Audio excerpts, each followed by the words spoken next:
Bayangin kamu tinggal di kampung pesisir Kalimantan Timur. Setiap hari kamu dengar suara mesin dari laut. Bukan perahu nelayan, tapi alat berat raksasa dari proyek gas laut dalam. Gasnya ada miliaran kubik, nilainya bukan main, puluhan triliun rupiah. Tapi kamu sendiri masih masak pakai kayu bakar. Masih harus ngutang buat beli gas melon 3 kg. Ironis banget. Pemerintah bilang proyek ini dipercepat dari 2029 jadi 2028. Katanya demi ketahanan energi, katanya demi rakyat. Tapi rakyat yang mana ya? Perusahaan asing pegang kendali, pemerintah senang, investor tepuk tangan. Tapi bagaimana dengan warga di sekitar? Mereka melihat pipa lewat depan rumah, tapi nggak pernah ditanya apa-apa. Ini bukan soal anti-investasi, ini bukan soal menolak pembangunan, tapi soal keadilan. Siapa yang benar-benar diuntungkan ketika proyek gas dikebut kayak sprint, sementara hidup rakyat di sekitarnya tetap jalan kaki?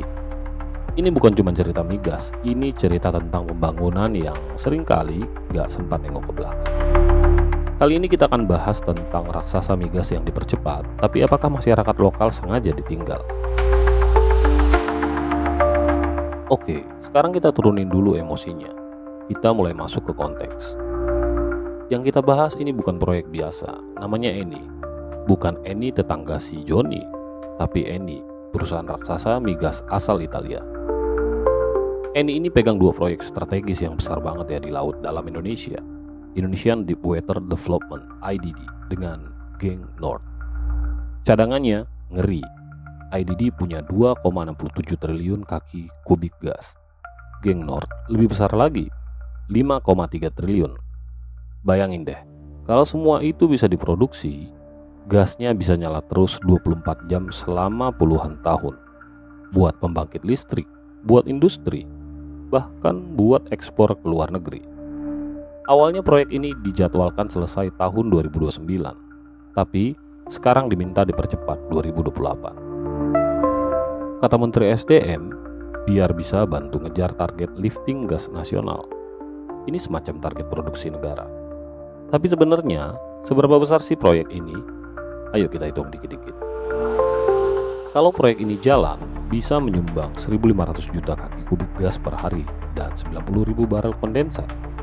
Itu minyak cair super bernilai tinggi. Gas ini akan lewat fasilitas bernama ORF, Onshore Receiving Facility, yang jadi penghubung antara laut lepas dan daratan.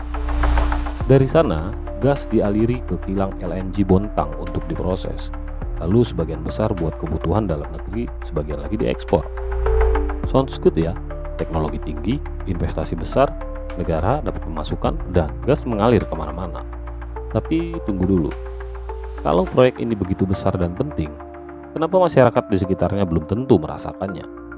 Apakah percepatan ini juga berarti percepatan manfaat untuk warga lokal? Atau malah mereka cuma jadi penonton yang lihat tanahnya dibor, lautnya dikeruk, tapi hidupnya nggak ikut naik? Tenang, kita belum nuduh siapa-siapa. Tapi penting buat tahu siapa yang dapat apa dan siapa yang mungkin ditinggal. Kita udah denger tadi gasnya ada, nilainya jumbo, proyeknya dikebut kayak kejar deadline APBN. Tapi mari kita turun sedikit. Lihat ke tanah, lihat ke laut, lihat ke rumah-rumah di sekitar proyek itu. Karena realitanya nggak semewah laporan. Masih banyak warga di sekitar lokasi proyek yang masak pakai kayu bakar, yang antri gas melon 3 kilo sambil nunggu subsidi turun. Ironis ya, proyek gas lepas pantai digarap puluhan triliun rupiah, tapi buat dapetin gas di dapur, rakyat masih harus berjuang. Di Kalimantan Timur, tempat proyek ini beroperasi, ada nelayan yang bilang, "Laut kami makin sempit, pancing makin jauh, hasil makin kecil." Kenapa? Karena wilayah tangkap mereka sekarang jadi wilayah kerja migas. Ada batas-batas laut yang nggak boleh dilanggar, tapi kompensasinya nggak jelas. Di darat, warga adat bilang, "Kami dulu bisa tanam sagu dan berkebun di situ. Sekarang jadi base camp proyek." Gasnya kemana? Ke Bontang, buat diekspor ke Jepang, Korea, kadang China. Sisanya dikit buat dalam negeri, tapi dalam negerinya nggak selalu dalam kampung. Yang ngeruk gas? Perusahaan asing. Yang menyetujui? Pemerintah pusat. Yang untung besar? Ya mereka-mereka itu. Sementara warga lokal lihat gas miliaran kubik keluar dari bawah tanah mereka, tapi air bersih pun kadang nggak ngalir. Inilah yang disebut paradoks pembangunan, yang besar makin kecil, yang kecil makin dikerdilkan. Pertanyaannya, apakah warga lokal emang sengaja ditinggal? Atau kita semua yang lupa ngeliat mereka sejak awal? Lalu siapa sebenarnya yang dapat apa? Sekarang coba tutup matamu sebentar. Bayangin kamu tinggal di pinggir laut Kalimantan Timur. Kamu nggak ada di kantor Eni, kamu bukan pejabat, kamu cuma warga biasa yang tanahnya sekarang dikelilingi pagar proyek. Dan ini suara mereka. Dulu laut itu tempat saya hidup. Sekarang banyak batas, banyak larangan, katanya demi keamanan proyek. Padahal saya cuma mau mancing, bukan meledakkan kilang. Gas, katanya gas besar ada di sini, tapi LPG 3 kilo aja susahnya bukan main. Saya kerja serabutan, proyek gede di depan mata, tapi buat kami nggak ada panggilan kerja. Kami daftar jadi teknisi, sudah ikut pelatihan, tapi dibilang belum qualified. Ya gimana bisa qualified kalau dari awal nggak dikasih kesempatan? Tanah itu dulu hutan kami, tempat kami ambil kayu, ambil sagu, dan cerita dari nenek moyang kami. Sekarang hutan jadi pagar proyek, cerita jadi memoir. Proyek ini katanya demi Indonesia, tapi kenapa suara-suara seperti ini nggak masuk laporan? Kenapa warga hidup paling dekat justru merasa paling jauh? Ini bukan sekedar testimoni, ini adalah alarm bahwa di balik data lifting dan target energi nasional ada manusia yang dilupakan. Lalu siapa dapat apa, siapa yang cuma disuruh lihat aja? Oke, sekarang kita buka peta besarnya. Karena setiap proyek strategis pasti ada yang dapat besar, ada yang cuma dikasih sisa. Eni adalah perusahaan migas raksasa dari Italia. Investasi mereka di proyek ini lebih dari 15 miliar dolar. Dan dari produksi gas serta kondensat, Eni akan mengantongi miliaran dolar hasil penjualan, baik domestik maupun ekspor. Gas dijual, LNG dikirim, kontrak jangka panjang berjalan. Uangnya masuk ke markas pusat, dibagi sesuai kontrak kerjasama. Negara juga tentu dapat lewat skema growth split, pajak, PNBP, dan dividen dari Pertamina kalau terlibat. Ini penting untuk APBN untuk membiayai subsidi, pembangunan, dan stabilitas energi.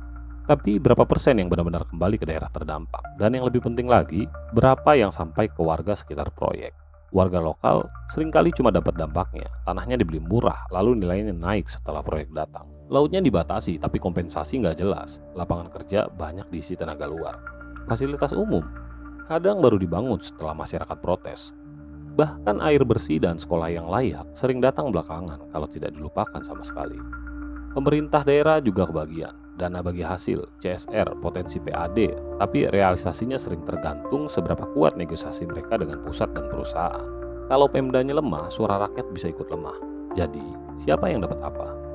Perusahaan untung besar, negara pemasukan strategis, Pemda tergantung lobi, dan masyarakat lokal seringkali hanya ditinggalkan di halaman belakang pembangunan. Kalau begini terus, proyek strategis nasional bisa berubah jadi proyek elit eksklusif. Lalu, haruskah kita terima ini sebagai harga pembangunan atau kita bisa tuntut cara yang lebih adil? Kita tidak sedang menolak pembangunan, kita juga nggak anti investasi asing. Tapi yang kita tuntut adalah keadilan. Keadilan di mana warga yang terdampak langsung proyek juga jadi bagian dari untungnya.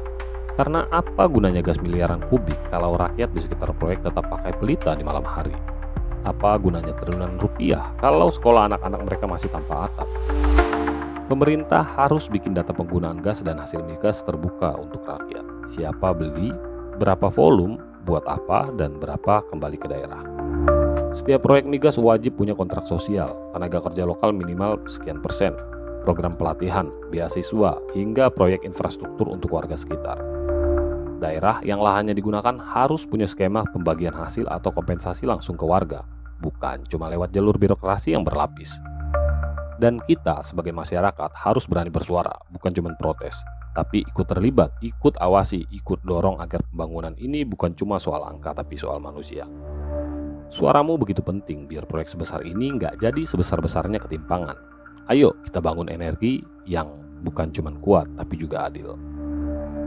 Mereka bilang gas kita melimpah, tapi suara warga kadang tenggelam. Mereka bilang proyek ini strategi nasional, tapi kenapa banyak yang merasa tak jadi bagian? Mereka gali bumi dalam-dalam tapi lupa lihat hati rakyat yang mereka lewati. Gas menyala tapi hati rakyat padam. Menurut kamu proyek besar ini harusnya untuk siapa? Siapa yang pantas dapat manfaat paling dulu? Dan apa arti pembangunan kalau yang tinggal dekat malah terasa paling jauh? Tulis pendapatmu di kolom komentar. Jangan biarkan suara rakyat terus jadi suara yang hanya bergema di balik pipa-pipa baja. Sampai jumpa di video selanjutnya.